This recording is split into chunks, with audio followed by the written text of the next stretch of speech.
ಇನ್ನು ಕಲ್ಯಾಣ ಕರ್ನಾಟಕದ ಜೀವನಾಡಿ ಅಂತಂದರೆ ಅದು ತುಂಗಭದ್ರಾ ಜಲಾಶಯ. ಆದರೆ ಅಧಿಕಾರಿಗಳ ಎಡವಟ್ಟಿನಿಂದಾಗಿ ಈಗ ರೈತರ ತಲೆ ಮೇಲೆ ಅಕ್ಷರಶಃ ಕಲ್ಲು ಚಪ್ಪಡಿಯನ್ನು ಎಳೆದಂತಾಗಿದೆ. ನದಿ ಪಾತ್ರದಲ್ಲಿ ಪ್ರವಾಹದ ಭೀತಿ ಉಂಟಾಗಿದೆ. ಯಾಕೆ ಅಂದರೆ ತುಂಗಭದ್ರಾ ಜಲಾಶಯದ 19ನೇ ಗೇಟು ಕಿತ್ಕೊಂಡು ಹೋಗಿ ಅಪಾರ ಪ್ರಮಾಣದ ನೀರು ಪೋಲಾಗ್ತಾ ಇದೆ. ಇದಕ್ಕೆ ಸಂಬಂಧಪಟ್ಟ ಒಂದು ಸ್ಟೋರಿ ಇದೆ, ನೋಡೋಣ ಬನ್ನಿ. ಅಧಿಕಾರಿಗಳ ಎಡವಟ್ಟು, TB dam crest gate cut, ತುಂಬಿ ತುಳುಕ್ತಾ ಇದ್ದ ತುಂಗಭದ್ರೆ ಬರಿದಾಗೋ ಭೀತಿ. ಯಾರು ಕೂಡ ಊಹೆ ಮಾಡಿರದ ಕರ್ನಾಟಕ ಜಲಾಶಯದ ಹಿಸ್ಟ್ರಿಯಲ್ಲೇ ಘನಘೋರ ಪ್ರಮಾದವೊಂದು ಆಗೋಗಿದೆ. ಹೊಸಪೇಟೆ ಬಳಿ ಇರುವಂತಹ ತುಂಗಭದ್ರಾ ಜಲಾಶಯದ ಕ್ರಸ್ಟ್ ಗೇಟ್ ಕೊಚ್ಚಿಕೊಂಡು ಹೋಗಿದೆ. ಕೊಚ್ಚಿ ಹೋದ ಕ್ರಸ್ಟ್ ಗೇಟ್ನಿಂದ ಇಡೀ ಜಲಾಶಯವೇ ಬರಿದಾಗುವ ಸ್ಥಿತಿ ನಿರ್ಮಾಣ ಆಗಿದೆ.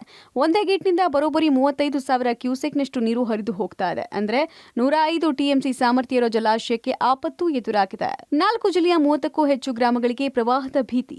ಪುಣ್ಯಕ್ಷೇತ್ರ ಮಂತ್ರಾಲಯಕ್ಕೂ ನೀರು ನುಗ್ಗುವ ಆತಂಕ. ತುಂಗಭದ್ರಾ ಜಲಾಶಯದ 19ನೇ ಕ್ರಸ್ಟ್ ಗೇಟ್ ಕಳಚಿ ಹೋಗಿರೋದ್ರಿಂದ ಗೇಟ್ ರಿಪೇರಿ ಮಾಡಬೇಕಂದ್ರೆ 60 ಟಿಎಂಸಿಯಷ್ಟು ನೀರು ಹೊರ ಹರಿಸಬೇಕಾಗಿದೆ ಅಂತ ಸ್ವತಃ ಡಿಸಿಎಂ ಡಿಕೆ ಶಿವಕುಮಾರ್ ಹೇಳಿಕೆ ಕೊಟ್ಟಿದ್ದಾರೆ. ಈಗಾಗಲೇ ಜಲಾಶಯದಿಂದ 1 ಲಕ್ಷ ಕ್ಯೂಸೆಕ್ ನೀರು ರಿಲೀಸ್ ಮಾಡಲಾಗಿದೆ. ಪ್ರೆಷರ್ ಕಡಿಮೆ ಮಾಡೋ ಕಾರಣದಿಂದ ಜಲಾಶಯಕ್ಕೆ 2 ಲಕ್ಷ ಕ್ಯೂಸೆಕ್ ನೀರು ರಿಲೀಸ್ ಮಾಡಲಾಗ್ತಾ ಇದೆ ಅಂತ ಅಧಿಕಾರಿಗಳು ಹೇಳಿದ್ದಾರೆ.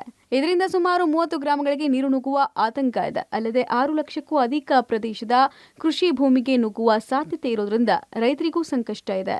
ಅಲ್ಲದೆ ಡ್ಯಾಂ ಗೇಟ್ ಡ್ಯಾಮೇಜ್ ಆಗಿದ್ರಿಂದ ಕರ್ನಾಟಕ ಮಾತ್ರ ಅಲ್ಲ, ಆಂಧ್ರಪ್ರದೇಶ ಮತ್ತು ತೆಲಂಗಾಣದ ಜನರಿಗೂ ಸಂಕಷ್ಟ ಉಂಟಾಗಿದೆ.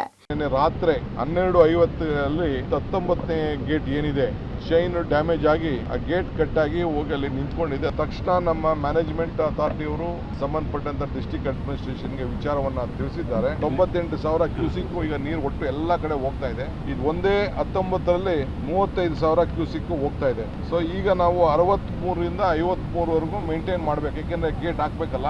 ಅದರಿಂದ ರೈತರಾಗ್ಲಿ ಸಾರ್ವಜನಿಕರಾಗ್ಲಿ ರಾಜ್ಯದಲ್ಲಿ ಯಾರು ಗಾಬರಿ ಪಡ್ಕೊಳ್ಳೋದು ಬೇಡ.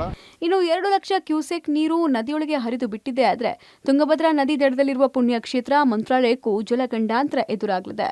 ಮಂತ್ರಾಲಯದ ಸ್ನಾನಘಟ್ಟದ ಮೇಲ್ಭಾಗದಲ್ಲಿ ನೀರು ಹರಿಯುತ್ತೆ. ಹೀಗಾಗಿ ಮಂತ್ರಾಲಯದಲ್ಲೂ ಪ್ರವಾಹದ ಆತಂಕ ಮನೆ ಮಾಡಿದೆ. ಇನ್ನೊಂದು ವಾರ ತುಂಗಭದ್ರಾ ಜಲಾಶಯದ ಗೇಟ್ ರಿಪೇರಿ ಸಾಧ್ಯವೇ ಇಲ್ಲ ಅಂತ ಹೇಳಲಾಗ್ತಾ ಇದೆ.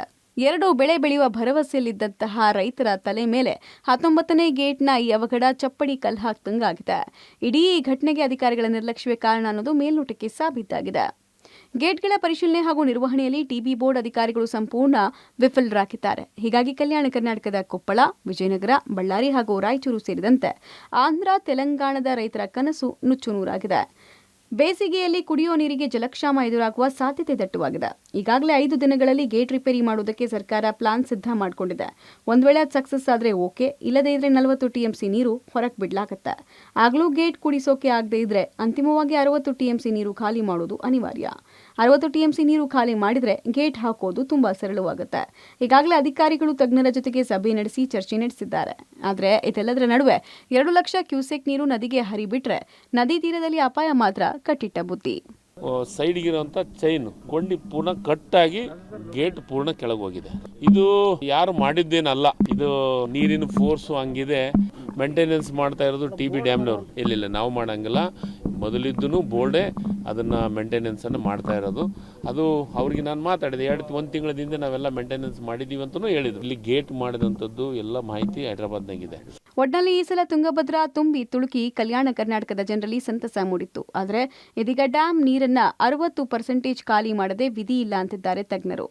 5 ದಿನಗಳ ಕಾಲ ರಿಪೇರಿ ಕಷ್ಟ ಸಾಧ್ಯ. ಏನೇ ಆದರೂ ಜಲಾಶಯ ಖಾಲಿ ಆಗೋದು ಪಕ್ಕಾ ಆಗಿದೆ. ಇದರಿಂದಾಗಿ ಈ ಭಾಗದ 6 ಲಕ್ಷ ಹೆಕ್ಟೇರ್ ಪ್ರದೇಶದ ರೈತರು ಆಘಾತಕ್ಕೆ ಒಳಗಾಗಿದ್ದಾರೆ. Amaresh LK, Homminal, public TV, Ballari.